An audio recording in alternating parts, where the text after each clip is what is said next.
ದೊಡ್ಡಬಳ್ಳಾಪುರದಲ್ಲಿ ಸಂಜೀವಿನಿ ಆಂಜನೇಯ ಸ್ವಾಮಿ ದೇವಸ್ಥಾನ ಇರೋದು. ಅದು ಗರಡಗಮ್ಮದಲ್ಲಿ ಯಾವ ತರ ಇದೆ ನೋಡ್ಬೋದು.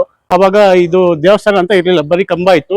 ಕಂಬದಲ್ಲಿ ಆಂಜನೇಯ ಸ್ವಾಮಿ ದೇವರಿದ್ರು. ಅಲ್ಲಿ ಇನ್ನೂ ಪಳೆಯುಳಿಕೆಗಳು ಇದಾವೆ, ಹಳೆ ದೇವಸ್ಥಾನದ್ದು ಎಲ್ಲಾನು. ಸೊ ಆತರ ಇಲ್ಲಿಂದ ಜನವಲಸೆ ಹೋಗಿದೆ, ಮುಂದಕ್ಕೆ ಹೋಗಿದೆ ಪ್ಲೇಗ್ ಮಾರಿ ಬಂದಾಗಿದ್ದ. ನಮಸ್ಕಾರ ದೊಡ್ಡಬಳ್ಳಾಪುರ. ನಾವು ನಿಮಗೆ ಪ್ರತಿ ಶನಿವಾರನು ಆಂಜನೇಯ ಸ್ವಾಮಿ ದೇವಸ್ಥಾನ ನೋಡಿಸ್ತೀವಿ ಅಂತ ಹೇಳಿದ್ವಿ. ಆದ್ರೆ ಈ ಶನಿವಾರ ನಾವು ನಮ್ಮ ದೊಡ್ಡಬಳ್ಳಾಪುರದಲ್ಲಿ ನಾಗಸಂದ್ರದಲ್ಲಿ ಇರುವಂತ ಸಂಜೀವಿನಿ ಆಂಜನೇಯ ಸ್ವಾಮಿ ದೇವಸ್ಥಾನ ನೋಡಿಸ್ತಾ ಇದೀವಿ. ನೋಡ್ಬೋದು ನೀವು, ಎಲ್ಲ ಪ್ರತಿಯೊಂದು ದೇವಸ್ಥಾನದಲ್ಲೂ ವಿಗ್ರಹ ಇರುತ್ತೆ. ಇಲ್ಲಿ ಏನಪ್ಪಾ ವಿಶೇಷತೆ ಅಂದ್ರೆ ಗರಡಗಂಬದಲ್ಲಿ ಆಂಜನೇಯ ಸ್ವಾಮಿ ಸಂಜೀವಿನಿ ಇಟ್ಕೊಂಡಿರೋಂಥದ್ದು ನೋಡ್ಬೋದು ನೀವು. ಎಷ್ಟು ಚೆನ್ನಾಗಿದೆ, ಸುಂದರವಾಗಿದೆ. ಮತ್ತೆ ಇಲ್ಲಿ ವಿಶೇಷತೆ ಏನು ಅಂದ್ರೆ ಪ್ರತಿ ಭಾನುವಾರನು ಭಜನೆ ನಡೆಯುತ್ತೆ, ಮತ್ತೆ ಇಲ್ಲಿ ಮದುವೆಗಳು ನಡೆಯುತ್ತೆ. ಇಲ್ಲಿ ಮುಂದೆ ನೋಡ್ಬೋದು ಚಿಕ್ಕದ ಕಂಬ ಇದೆ ದೇವಸ್ಥಾನ ಮುಂದೆಗಡೆ. ಆ ಕಂಬದಲ್ಲಿ ನರಸಿಂಹಸ್ವಾಮಿ, ವರಾಹಸ್ವಾಮಿ, ಹೈಗ್ರೀವ ಸ್ವಾಮಿ ಎಲ್ಲಾ ತರ ದೇವರುಗಳಿದೆ. ಅದ್ರಲ್ಲಿ ನೋಡ್ಬೋದು ಎಷ್ಟು ಸುಂದರವಾಗಿದೆ. ಇಲ್ಲಿ ಬಂದ್ರೆ ಪ್ರಶಾಂತವಾಗಿರುತ್ತೆ. ಇಲ್ಲಿ ನೋಡ್ಬೋದು ಎಷ್ಟು ಸುಂದರವಾಗಿದೆ ಅಂತ. ನೋಡಿದ್ರಲ್ಲ, ನಮ್ ದೊಡ್ಡಬಳ್ಳಾಪುರದಲ್ಲಿ ಸಂಜೀವಿನಿ ಆಂಜನೇಯ ಸ್ವಾಮಿ ದೇವಸ್ಥಾನ ಇರೋದು. ಅದು ಗರಡಗಮ್ಮದಲ್ಲಿ ಯಾವ ತರ ಇದೆ ನೋಡ್ಬೋದು. ಬನ್ನಿ, ಇನ್ನ ಯಾರು ನೋಡಿಲ್ಲ ನೋಡಿ. ಎಲ್ಲರಿಗೂ ಒಳ್ಳೇದಾಗಿ ನಮಸ್ಕಾರ. ಜೈ ಆಂಜನೇಯ. ಇದು ತುಂಬಾ ಹಳೆ ದೇವಸ್ಥಾನ, ಇದು ಆಂಜನೇಯ ಸ್ವಾಮಿ ದೇವಸ್ಥಾನ. ನಾವು ಚಿಕ್ಕ ಹುಡುಗರಾಗ್ದಿಂದ ನಾನು ಈ ದೇವಸ್ಥಾನ ನೋಡ್ತಾ ಇದೀವಿ.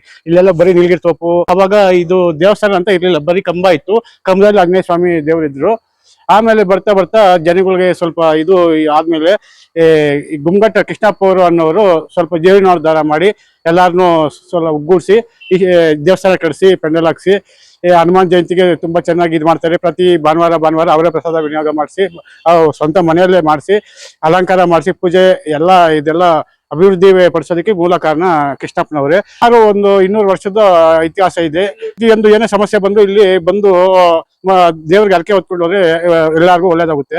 ದೇವರಲ್ಲಿ ತುಂಬಾ ಶಕ್ತಿ ಇದೆ. ಇದು ಸಂಜೀವಿನಿ ಆಂಜನೇಯ ಸ್ವಾಮಿ ದೇವಸ್ಥಾನ ಅಂತೇಳಿ ಹೇಳಿದ್ದಾರೆ. ಸೊ ನಾವು ಹಾಗೆ ಕೇಳ್ಕೊಂಡು ಕರ್ಕೊಂಡು ಬಂದಿದ್ದೀರಿ. ಸೂರಿಂದಾನು ನೋಡ್ತಾ ಇದೀರಿ, ಹೈಸ್ಕೂಲ್ ಇಂದಾನು ಅವಾಗ ಸೈಕಲ್ಗೆ ಎಲ್ಲ ಬಂದು ಹೋಗಿರಿ. ಪ್ರತಿ ಭಾನುವಾರ ಇಲ್ಲಿ ಪೂಜೆ ನಡೆಯುತ್ತೆ. ಸೊ ಇತಿಹಾಸ ಉಳ್ಳೋದು. ಸೊ ಕರುವಿನಹಳ್ಳಿ ಇವಾಗ ಏನಿದೆ ಅಲ್ಲಿ, ಆ ಕರಿನಹಳ್ಳಿ ಮೊದಲಿಗೆ ಈ ಸೈಡ್ ಇತ್ತಂತೆ. ಸೊ ಅವಾಗ ಪ್ಲೇಗ್ ಮಾರಿ ಬರೋದಲ್ವಾ. ಸೊ ಆ ಮಾರಿ ಬಂದಾಗ ಜನ ವಲಸೆ ಹೋಗಿದ್ದಾರೆ ಇಲ್ಲಿಂದ. ಸೊ ಅಲ್ಲಿ ಇನ್ನೂ ಪಳೆಯುಳಿಕೆಗಳು ಇದಾವೆ, ಹಳೆ ದೇವಸ್ಥಾನದ್ದು ಎಲ್ಲಾನು. ಸೊ ಆತರ ಇಲ್ಲಿಂದ ಜನವಲಸೆ ಹೋಗಿದೆ, ಮುಂದಕ್ಕೆ ಹೋಗಿದೆ ಪ್ಲೇಗ್ ಮಾರಿ ಬಂದಾಗಿದ್ದ. ಸೊ ಆತರ ಆಗಿದೆ. ದೇವಸ್ಥಾನ ಮಾತ್ರ ಅವಾಗಿಂದ ಹಾಗೆ ಇದೆ. ಪೂಜೆಗಳು ನಡೀತಾನೆ ಇದೆ. ಪ್ರತಿ ಭಾನುವಾರ ಶನಿವಾರ ಮಾಡ್ತಾನೆ ಇರ್ತಾರೆ. ಪೂಜೆ ಎಲ್ಲ ನಡೀತಾ ಇದೆ ಸರ್.